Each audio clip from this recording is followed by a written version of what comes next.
Hi friends, ಸುಮಾಸ್ ಕಿಚನ್ಗೆ ಸ್ವಾಗತ. ಇವತ್ತು ನಾವು ಉದ್ದಿನ ಬೋಂಡ ಹೇಗೆ ಮಾಡೋದು ಅಂತೇಳಿ ನೋಡೋಣ. ಅದಕ್ಕೂ ಮುಂಚೆ ನಮ್ಮ ಚಾನಲ್ನ ಸಬ್ಸ್ಕ್ರೈಬ್ ಮಾಡ್ಕೊಳ್ಳಿ. ಸಬ್ಸ್ಕ್ರೈಬ್ ಮಾಡ್ಕೋಬೇಕು ಅಂದರೆ ಕೆಳಗಡೆ ಕಾಣ್ತಿರೋ ಸಬ್ಸ್ಕ್ರೈಬ್ ಬಟನ್ನ ಕ್ಲಿಕ್ ಮಾಡಿ, ಹಾಗೆ ಪಕ್ಕದಲ್ಲೇ ಕಾಣ್ತಿರೋ ಬೆಲ್ಲೈಕನ್ನ ಪ್ರೆಸ್ ಮಾಡಿ ನಾನು ಯಾವುದೇ ವೀಡಿಯೋ ಹಾಕಿದ್ರು ನಿಮಗೊಂದು ನೋಟಿಫಿಕೇಶನ್ ಅನ್ನೋದು ಬರ್ತಾ ಹೋಗುತ್ತೆ. ಹಾಗೆ ಇನ್ಸ್ಟಾಗ್ರಾಮ್ ಪೇಜ್ ಕೂಡ ಇದೆ, ವೆಬ್ಸೈಟ್ ಪೇಜ್ ಕೂಡ ಇದೆ. ಫೇಸ್ಬುಕ್ ಪೇಜ್ನ ಲೈಕ್ ಮಾಡೋದು ಮರಿಬೇಡಿ. ಈಗ ಉದ್ದಿನ ಬೋಂಡಾಗೆ ಬೇಕಾಗಿರೋಂಥ ಇಂಗ್ರೀಡಿಯೆಂಟ್ಸ್ನ ನೋಡ್ತಾ ಹೋಗೋಣ.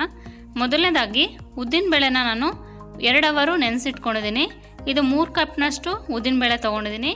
ಅರ್ಧ ಬಟ್ಲಷ್ಟು ಅಕ್ಕಿ ಹಿಟ್ಟು ತೊಗೊಂಡಿದ್ದೀನಿ.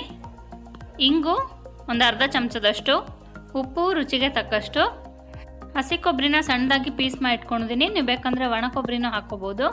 ಹಾಗೆ 1 ಚಮಚದಷ್ಟು ಹಸಿಮೆಣಸಿನ್ಕಾಯಿ, 1 ಚಮಚದಷ್ಟು ಶುಂಠಿ, 2 ಚಮಚದಷ್ಟು ಕೊತ್ತಂಬರಿ ಸೊಪ್ಪು, ಹಾಗೆ 1 ಚಮಚದಷ್ಟು ಕರಿಬೇವನ್ನ ಕಟ್ ಮಾಡಿ ಇಟ್ಕೊಂಡಿದ್ದೀನಿ. ಎಣ್ಣೆ ಕರಿಯೋಕ್ಕೆ ಎಷ್ಟು ಬೇಕೋ ಅಷ್ಟು ನೋಡಿ ಹಾಕ್ಕೋಬೇಕಾಗತ್ತೆ. ಫಸ್ಟು ಮಿಕ್ಸಿ ಜಾರ್ಗೆ ಉದ್ದಿನಬೇಳೆನ ಹಾಕ್ಕೊಂಡು ರುಬ್ಕೋಬೇಕು. ಈಗ ಇದನ್ನು ನೀರು ಹಾಕ್ಕೊಳ್ದೆ ರುಬ್ಕೊಳ್ಳಿ. ಈ ಥರ ಗಟ್ಟಿಗೆ ಇರಬೇಕು. ತುಂಬ ನೀರು ಹಾಕ್ಕೊಂಡು ಮೆತ್ತಗೆ ಮಾಡ್ಕೋಬೇಡಿ. ಈ ಥರ ಗಟ್ಟಿಯಾಗಿ ರುಬ್ಕೋಬೇಕು. ಇದನ್ನು ಒಂದು ಬಟ್ಲಿಗೆ ಹಾಕ್ಕೋತಾ ಇದ್ದೀನಿ. ಇದನ್ನು ಚೆನ್ನಾಗಿ ಒಂದ್ಸಲಿ ಮಿಕ್ಸ್ ಮಾಡ್ಕೋಬೇಕು. ಸಾಫ್ಟಾಗಿ ಬರುತ್ತೆ ನೋಡಿ. ಈ ಥರ ಒಂದು 1 ನಿಮಿಷ ಅಥವಾ 2 ನಿಮಿಷದಷ್ಟು ಚೆನ್ನಾಗಿ ಕೈ ಆಡ್ಕೊಳ್ಳಿ. ಇದಕ್ಕೆ ಇವಾಗ ಅಕ್ಕಿ ಹಿಟ್ಟು ಹಾಕ್ಕೋತಾ ಇದ್ದೀನಿ. ಅಕ್ಕಿ ಹಿಟ್ಟು ಹಾಕೋದ್ರಿಂದ ಗರ್ಗರಿಯಾಗಿ ಬರುತ್ತೆ. ಕೊಬ್ಬರಿ ತುರಿ ಹಾಕ್ತಾ ಇದ್ದೀನಿ. ಹಾಗೆ ಕೊತ್ತಂಬರಿ ಸೊಪ್ಪು 1-2 ಚಮಚದಷ್ಟು ಹಾಕಿ, ಕರಿಬೇವು 1 ಚಮಚದಷ್ಟು, ಇದೆಲ್ಲ ಹಾಕ್ಕೊಂಡು ಚೆನ್ನಾಗಿ ಮಿಕ್ಸ್ ಮಾಡ್ಕೋಬೇಕು. ಹಸಿಮೆಣಸಿನ್ಕಾಯಿ ಹಾಗೆ ಶುಂಠಿ ಹಾಕ್ಕೊಂಡಿದ್ದೀನಿ. ಈಗ ಒಂದು ಅರ್ಧ ಚಮಚದಷ್ಟು ಹಿಂಗೆ ಹಾಕ್ಕೊಳ್ಳಿ. ಹಾಗೆ ನೆಕ್ಸ್ಟು ರುಚಿಗೆ ತಕ್ಕಷ್ಟು ಉಪ್ಪು ಹಾಕ್ಬಿಟ್ಟು ಇದನ್ನು ಮಿಕ್ಸ್ ಮಾಡ್ಕೋಬೇಕು. ನೋಡಿ, ನೀರು ಹಾಕ್ದೇ ಹಾಗೇ ಮಿಕ್ಸ್ ಮಾಡ್ಕೊಳ್ಳಿ ಒಂದ್ಸಲಿ.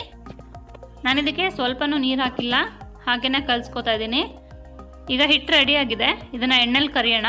ಸ್ವಲ್ಪನೇ ಹಿಟ್ಟು ತೊಗೊಂಡು ಈ ಥರ ಎಣ್ಣೆಗೆ ಹಾಕ್ಕೋಬೇಕು. ನಿಧಾನವಾಗಿ ಹಾಕ್ಕೊಳ್ಳಿ. ಇದನ್ನು ಸಂಜೆ ಹೊತ್ತು ಕಾಫಿ ಅಥವಾ ಟೀ ಕುಡಿಯೋ ಟೈಮಲ್ಲಿ ಮಾಡಿಕೊಂಡ್ರೆ ತುಂಬಾ ಚೆನ್ನಾಗಿರುತ್ತೆ. ನೀವು ಇದನ್ನು ಮೀಡಿಯಮ್ ಉರಿಲಿ ಬೇಯಿಸ್ಕೋಬೇಕಾಗತ್ತೆ. ನೋಡಿ, ಇವಾಗ ಆಗಿದೆ. ಇದನ್ನು ತೆಕ್ಕೊಳ್ಳೋಣ. ಇಷ್ಟು ಕೆಂಪಗಾಗಿದ್ರೆ ಸಾಕು. ನೋಡಿ, ಚೆನ್ನಾಗಿ ಬಂದಿದೆ. ಇವಾಗ ಗರ್ಗರಿಯಾಗಿ ಬಂದಿದೆ. ನೋಡಿದ್ರಲ್ಲ ವೀಕ್ಷಕರೇ, ಗರ್ಗರಿಯಾಗಿ ಉದ್ದಿನ ಬೋಂಡ ಹೇಗೆ ಮಾಡೋದು ಅಂತೇಳಿ.